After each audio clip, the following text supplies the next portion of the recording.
अभी जब तक इस गठबंधन का नाम इंडिया नहीं आया था तो मोदी जी क्या कहते थे, वोट फॉर इंडिया। नाम धनराज रखने थे, बंदा धनराज नहीं हो जाता, जेब में धन का राज भी होना चाहिए। ये भ्रष्टाचारी इंडियन नाम रखने से छुपेंगे नहीं। जयचंद भी पढ़ाया जाना चाहिए, जिन्होंने इब्राहिम, सुनिए, अरे भारत में आपके रूप में जयचंद ही इब्राहिम लोदी को लाने वाले हैं भैया भारत में। चाचा, बीजेपी तो पीएम मोदी के चेहरे पर हर राज्य में जा रही है। अरे विपक्ष के पास कौन आपको नहीं पता, जब ये इंडिया और भारत का भी मोदी जी चला रहे थे, उस दौरान जेपी नड्डा का बयान है कि 5 राज्यों में हम बिना चेहरे के लड़ने जा रहे हैं, कोई चेहरा नहीं होगा, एनडीए चेहरा होगा। क्यों? कि उनको पता है कि 5 में से 4 राज्य वो क्लियर कट हार चुके हैं और हार का ठीकरा मोदी पर न फूटे, इसलिए वो अपने ब्रांड को बचा करके एनडीए के ऊपर उसका लाने जा रहे हैं। इन्होंने चैलेंज किया भूपेश बघेल ने। आप देखिए मैं तो मीडिया के माध्यम से देखता हूँ,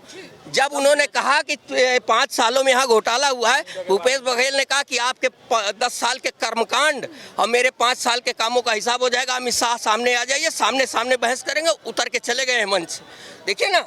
सीएम बघेल तो ये भी कह रहे हैं कि ईडी सीबीआई मतलब बीजेपी, बीजेपी मतलब ईडी सीबीआई। कह रहे हैं इसलिए कि चुनाव के 4 दिन पहले आप जा करके उनके नेताओं को डिस्टर्ब कर रहे हैं, सारा काम कर रहे हैं, जिसके ऊपर कोई एलिगेशन नहीं है उसको आप जबरदस्ती ईडी सीबीआई से घिरा रहे हैं, पकड़ा रहे हैं। इस जनता को आप मूर्ख मत समझिए, ये बहुत बुद्धिमान जनता है। जब निर्णय लेगी ना तो तेजी से लेगी। मैं कह रहा हूँ, अगर हैसियत है, हिंदू और मुस्लिम की बात करते हैं तो ये कल जो है पूरे देश के सामने अमेंडमेंट लाए कि अर्बन कंट्रीज को 1 रुपए का निर्यात नहीं करेंगे, देश की जड़ें हिल जाएंगी। 85 पैसा आता है, 85 रुपया जिससे आता है, जिसमें हम पूरी दुनिया में खड़े होते हैं, आर्थिक रूप से मजबूत। हम जो भारत का डंका बज रहा है, जो अर्बन कंट्रीज में हमारे देश का भैया का बनाया हुआ सामान बिकता है, हमारे देश के लोग जो आके नौकरी करते हैं, वो पैसा है। हम चीन को 85 रुपया दे रहे हैं 100 में से। जितनी मार्केट है जाकर के देख लिए, चाइना हटा दीजिए हैं। अब ये लाल आंखें दिखाने वाले थे पीएम मोदी, तो क्या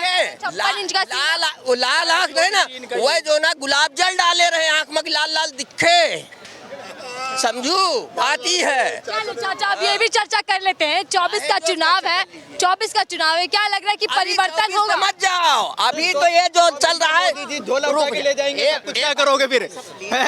अरे झोला उठा के आपकी मेरी कोई बहस तो हो रही है, मैं अपने विचार दे। जीत गया तो जीत गए तो और अगर हार गए तो सवाल तो वही होगा ना। जैसे कोई कहे जीत गए तो सवाल वही है, हार गए तो जैसे तो कहते हैं कि दूर दूर तक टक्कर देने वाला नहीं है। अरे सुन लीजिए किसान, अरे सुनिए ना, जीत गए तो मशीन खराब है और कांग्रेस जीते मशीन सही है। को लेकर फिर तंज कस दिया। अब भैया ईवीएम पर तो उंगली उठाते हैं आप। बात हो गई, ईवीएम की बात हो गई, रुक जाइए। आज तक हम बताते एक फौज को सुविधा दे, बॉर्डर तक आज तक। मैं सवाल ले लेती हूँ, चाचा कह रहे हैं जहाँ पे बीजेपी जीत जाती है वहाँ पे ईवीएम गड़बड़ी है और कांग्रेस जीत जाए तो ईवीएम सही है, ऐसा क्यों भैया? मिनट रुक जाइए। अभी 4 राज्यों के चुनाव अभी इसके पहले बीते ना। 4 में से 3 भाजपा जीती। किसने कहा कि ईवीएम खराब है? उसमें तो कांग्रेस भी जीती। कर्नाटका हम जीते हैं। अच्छा सुनिए बाबा, देखो जी, रहने वाले हो? मैं जी मेरी बात सुना, कहाँ के रहने वाले हो? 1 मिनट बाद सरकार। बाबा कहाँ के रहने वाले हो? जय श्री राम। कहाँ के रहने वाले हो? जय सीताराम। चाचा क्या कहना चाह रहे हैं आप? कहीं से भी हो। अरे मैं देखो जी, रहने वाले हो? अरे आप बोल तो रहा हूँ। चाचा बोलने दो उन्हें भी यार। चले बोलने दे चाचा, आपके क्या मुद्दे? कोई भी हो, किसी की भी बात देखो बोलने दो। मैं जवाब दीजिएगा लोग। जवाब देने पर खड़े रहो ना। अरे खड़े रहोगे, जवाब दे। सुन तो लो। सवाल सुन लेते हैं, क्या कह रहे हैं आप? गठबंधन में घमंडिया लोग हैं। कार्यकर्ता और प्रोस्टेट आदमी की बात नहीं सुनता। मैंने अपना विचार दिया। मैं बता रहा हूँ ना, मैं उत्तराखंड नैनीताल का रहने वाला हूँ। आज तक चीन के बोर्ड तक सड़क बना दी, आज चीन में घबरा रहा। हिंदुस्तान के ऊपर जो उत्तराखंड में जब बिजली थी, सड़क नहीं थी, आज चीन घबरा रहा। चले बीजेपी घबरा गए। पीएम मोदी का डंका और भैया भाजपा वाले गौर बटोल लाओ, नाना लड़कन बटोल लाओ। मुसलमान एक हो गए। बीजेपी का डंका बज रहा है विदेशों के अंदर, कोई मतलब नहीं, मैं बहस क्या कहेंगे? अच्छा, पीएम मोदी कहते हैं चाचा, पीएम मोदी कहते हैं कि विपक्षी गठबंधन में सारे घमंडिया लोग हैं, घोटालेबाज है सारे के सारे, तो कार्यवाही तो उन पर ही हो। इंडिया जो इंडिया से नफरत कर सकता है वही कहता है मैडम। इंडिया घमंडिया नहीं है, इंडिया सम्मान है, इंडिया साहस है, इंडिया वीर है, इंडिया जो है सबसे पूरी दुनिया में इंडिया का झलका है। और सुन लीजिए, अभी जब तक इस गठबंधन का नाम इंडिया नहीं आया था तो मोदी जी क्या कहते थे? वोट फॉर इंडिया है, वोट फॉर इंडिया, वो बयान digital India, make in India, skill India. नहीं, जब आप हम तो इंडिया कह रहे हैं, इंडिया शान से, इंडिया भारत एक ही है, दो नहीं है हमारे लिए, इंडिया भारत एक ही है। भारत में इंडिया हिंदुस्तान, हम क्या करें? हम बहस नहीं करते, हम अपनी बात करें, नाम धनराज रखने से बंदा धनराज नहीं हो जाता, जेब में धन का राज भी होना चाहिए। ये भ्रष्टाचारी इंडियन नाम रखने से छुपेंगे नहीं, छुपेंगे नहीं, ये वही है। ये नाम बदलने से सत्ता। अरे रुक जाओ चाचा सुनने की क्षमता रखो।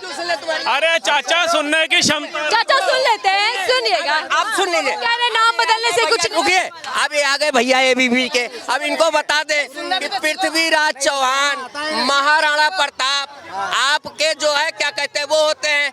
कभी आपने विक्रमादित्य का नाम नहीं लिया, जिनकी तलवार का डंका दुबई के आगे ईरान तक बजता था। आप इनसे बात करो। इतिहास छुपाया किसने? बाबर विवेकानंद को नहीं पढ़ा तो ये गलती हमारी है। अरे कहाँ गया? सरकार गुरु गोविंद सिंह जी ने गुरु गोविंद सिंह जी ने अपना लाल वार दिया। यह इतिहास कहाँ पढ़ाया गया? भैया जो क्या कहते हैं, तब तो आपको जयचंद भी पढ़ाया जाना चाहिए, जिन्होंने इब्राहिम, सुनिए, अरे भारत में आपके रूप में जयचंद ही इब्राहिम लोदी को लाने वाले हैं भैया। भारत में इब्राहिम लोदी को भारत में लाने। क्या लग रहा है कि पीएम मोदी बीजेपी फिर से आएगी?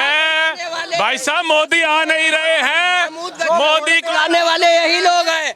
बहुत आ रहे हैं, मोदी को ला रहे हैं जो भारत में। अच्छा चलिए, मुझे याद आ गया, मुझे नारा याद आ रहा है। चाचा सुनेगा के लिए महमूद गजनबी को आमंत्रित करने वाले यही सुनेगा